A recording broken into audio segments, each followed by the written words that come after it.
కోపాలు చాలండి శ్రీమతి గారు, కొంచెం కూలవ్వండి మేడం గారు. చామంతి నవ్వే విసిరే మేరు, కసిరేస్తూ ఉన్నా బావున్నారు.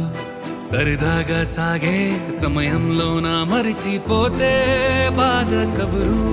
వద్దు అంటూ ఆపేదెవరు? కోపాలు చాలండి శ్రీమతి గారు, కొంచెం కూలవ్వండి మేడం గారు.